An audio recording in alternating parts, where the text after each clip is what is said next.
I asked you in this time when we're worried about an electricity state of emergency. You need power for your data centers. I know you've got efficient data centers, a whole new way of powering that means less power is necessary than the usual architecture and GPUs. But does that worry you, an electricity state of emergency?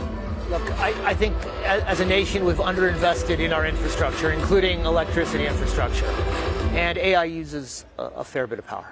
Yeah. And even companies like Cerebras, who have the most efficient compute in the market, we use a fair bit of power. And so it's not unreasonable that the administration recognizes that power is fundamental, AI is fundamental, and that they have taken some steps to, I think, to eliminate some of the red tape. It takes a long time to bring up new power plants and to deliver those to new data centers. Has it been holding your growth back? I know you've just been deploying in places like Oklahoma City and Montreal, but has the power infrastructure been an issue? Absolutely.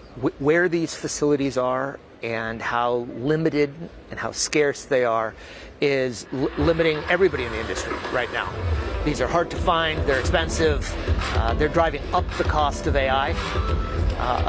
About half of the cost of AI is attributed straight to power.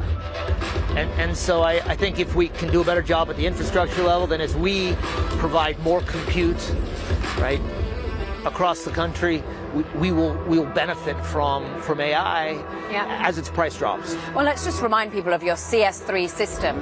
Ultimately, this is a way of bringing compute in a different way with a much smaller surface area, ultimately, than your usual tech stack and a usual set of GPUs.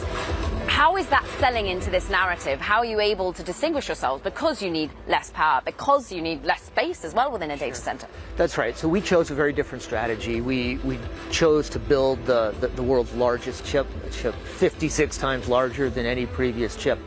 That meant we had to move less information, and that allowed us to use less energy. And we are awash in demand. And yeah, we're buried in demand right now. Where from? Well, we just announced large customers like Hugging Face, like AlphaSense, like Perplexity, like Mistral. Remember, AI is made with training and used in inference, and right now everybody wants to use it.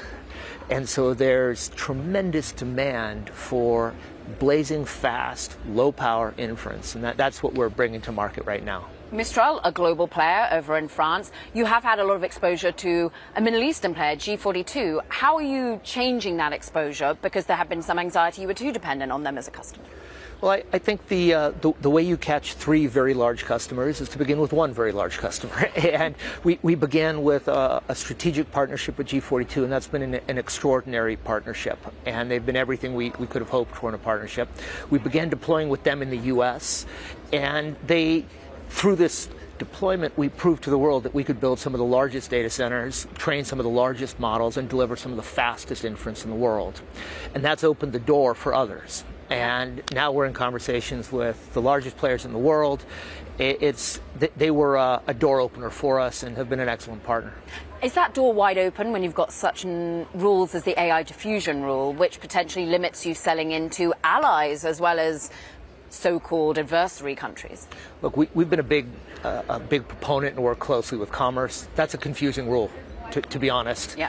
And it's if I understand correctly, it's not quite a rule yet. It's a recommendation to be a rule, and it will come in June, I think, as a rule.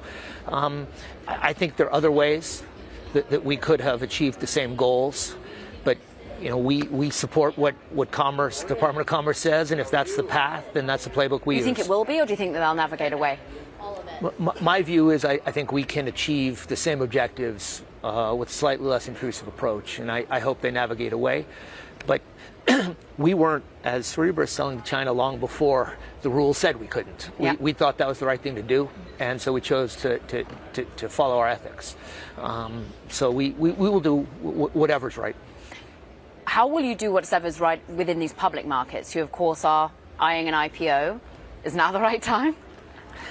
I think there's a lot of things when you go public you can't control, right? You can't control what the president says. You can't control sentiment. What you can control is how you run your company every day. You can build extraordinary technology. You can treat your people well so they want to stay. You can hire some of the best people from around the world. You can deliver and keep your customers extremely happy. These are things we can control.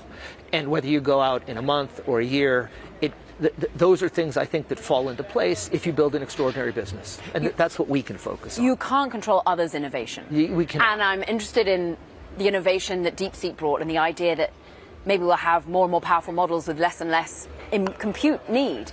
Are we ultimately just going to scale the applications? I think that wasn't exactly what DeepSeek showed. I think what DeepSeek showed was that several hundred people and a fair bit of compute, maybe less than others had used, but a lot of compute could produce a very interesting result in the open source community. So building on the work of others, right? Work could be moved forward, innovations added.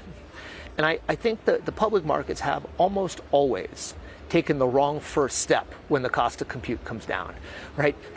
When the cost of compute comes down, our market grows. And it's done that every single time for the last 50 or 60 years. And every single time the public markets have thought, oh, the market's getting smaller.